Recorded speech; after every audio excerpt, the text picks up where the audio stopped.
This is a kitchen update. I've seen a lot of videos doing shop updates, but I don't have a shop. I have a garage, and I have a kitchen where I do some of my engine rebuilding.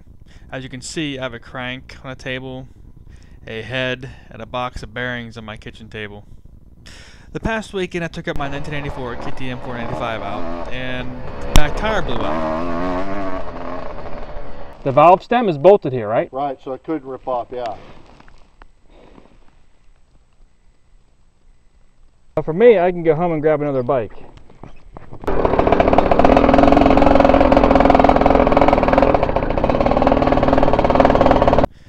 So then I brought the 1986 Mako 490, or Mako 500, out for the first time. I have to say a few things. First, the bike is geared extremely fast. Third gear is already faster than all of my other bikes' top speed, even Encore's KX500, which I was actually able to wind it out all the way. It was so fast in the parking lot that I had to back off. The bike is very quick too. I could probably have wound out the bike all the way if I felt like going on a suicide mission. You can't see any cars coming down to the parking lot though, and there are people riding bikes in and out of the woods from the paths on the side. So I ended up, whenever I video recorded this run, I only recorded one of the slow runs that I did.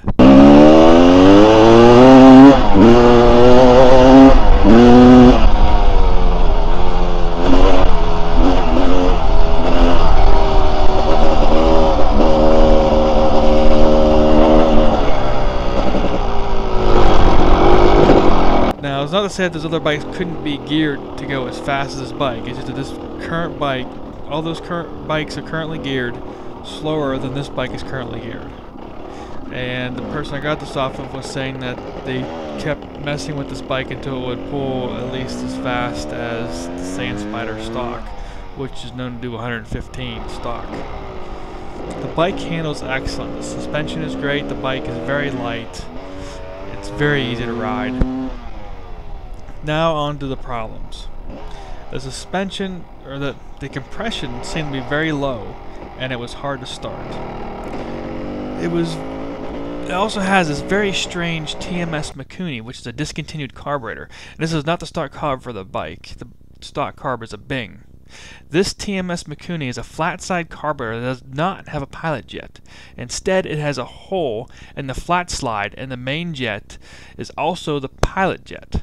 For whatever reason, this bike is extremely hard to start, whether it be something is wrong with that carb, some problem with the reeds, or just because it has low compression. I haven't looked into that yet. However, I had to keep drift starting it, and only on a few occasions did it actually start by kicking it, even after it was warmed up.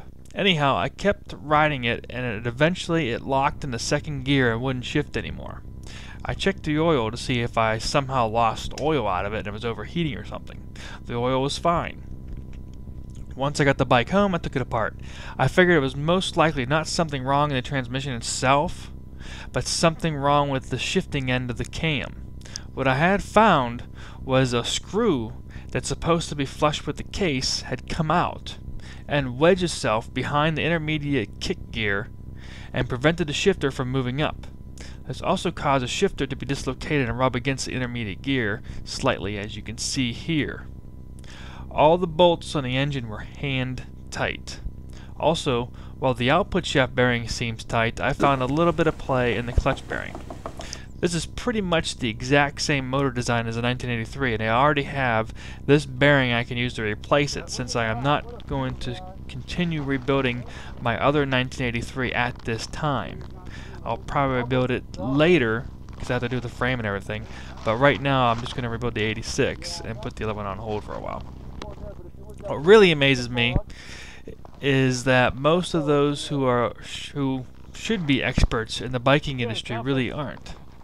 However, for example, whenever I went to get my KTM 495 done, I had first decided to take the easy route on that one and try to get done by somebody else. As you can see how that turned out, I had two motors, and I didn't get the other motor back for 2 years.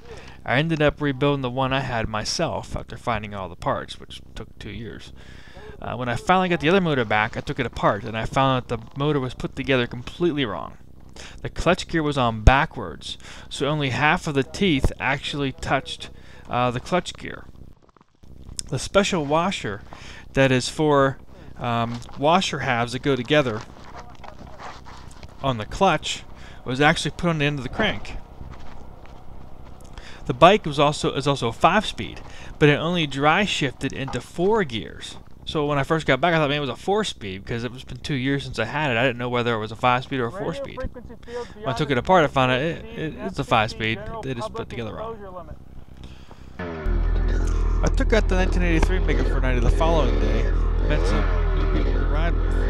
I got a good review of the 1983 Mako as I let someone take it for a spin. And they were quite impressed with the engine. And even said the suspension surprising. It handled pretty good in